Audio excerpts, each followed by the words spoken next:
Over the weekend, Treasury Secretary Scott Bessent said he too felt the pain from China refusing to buy American soybeans because he himself is a soybean farmer. Watch this.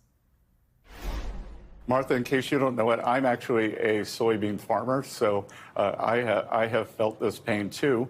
And there are a couple of things happening here. One, the Chinese have substantially dropped their purchases to almost zero, so they unfortunately have been using American farmers who are amongst President Trump's biggest supporters. I think he had more than 90% support.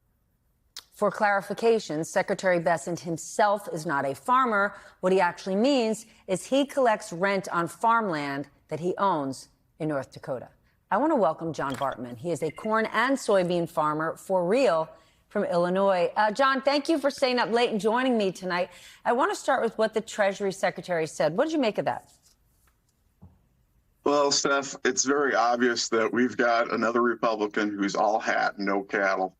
And unfortunately, they think that they can buy their calluses, but, you have to earn them. And the American people know that, and they can see through it. China bought more than half of the U.S.-grown soybeans in 2023 and 2024. Tell us what this has been like. Their boycott, how has it affected your day-to-day business? Well, Steph, one thing I really appreciate your show is that you understand markets.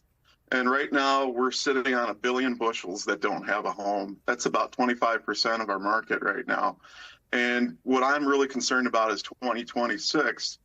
And if we don't get these bushels sold, we're really looking at economic disaster in 2026. You are not a cattle rancher, but the president proposed, in this same vein, now buying beef from Argentina to bring beef prices down here. What do you think of that?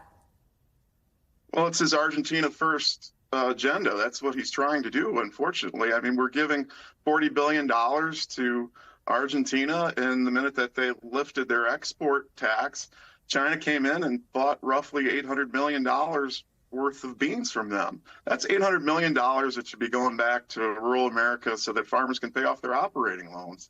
And more importantly, put some American factory workers back to work right now. Deere is laying off people, Case IH is laying off people, and we really need to step up to the plate and support Americans here. And I feel bad for the beef industry, because the beef industry, they buy about 6 billion bushels of corn from us every year.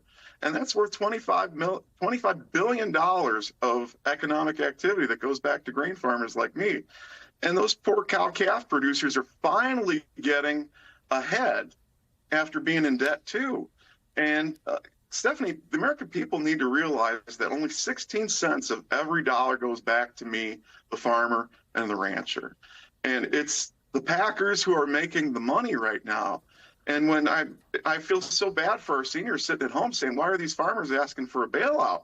We're not asking for a bailout. Donald Trump did this to us. And unfortunately, we are hurting right now. We are the collateral damage to what's going on. And he had 8 years to plan this. Why did he put us in the crosshairs of this collateral damage? He doesn't have a plan. And unfortunately, what we really need the secretary to do right now is to implement the 45Z Sustainable Aviation and Biofuel Tax Credit.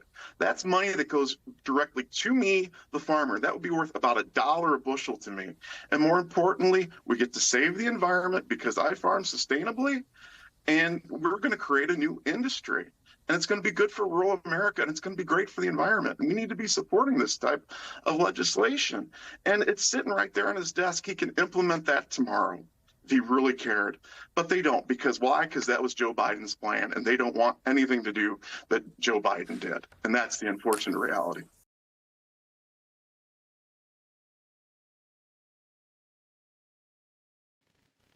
The authoritarian mirror. I think the scariest thing about Trump isn't what he did, it's what he proved. He proved how easy it is to break a country when you make people choose between truth and belonging.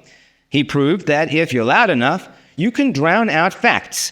And he proved that millions will follow you not because they believe in you, but because you make them feel seen in their anger.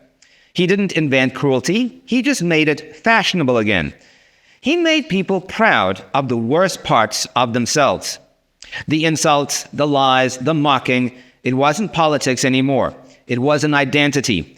And when the system tried to stop him, the courts, the press, the voters, he turned their resistance into proof of persecution. That's what makes him dangerous. Not his power, but his ability to convince others they're powerless without him. He showed every aspiring strongman on earth that democracy doesn't need to be destroyed. It just needs to be mocked until it collapses on its own. And when that happens, we won't need another Trump, because we'll already be living in his aftermath. Maybe that's Trump's true legacy. Not his buildings, not his rallies, not his wealth, but the lesson he left behind. That democracy doesn't die in darkness. It dies in daylight, cheered on by people who think they're saving it. The next time the crowd chants for strength over truth or loyalty over law, they won't be cheering for Trump. They'll be cheering for the idea he left behind, that power is its own morality. And that's the danger that lingers.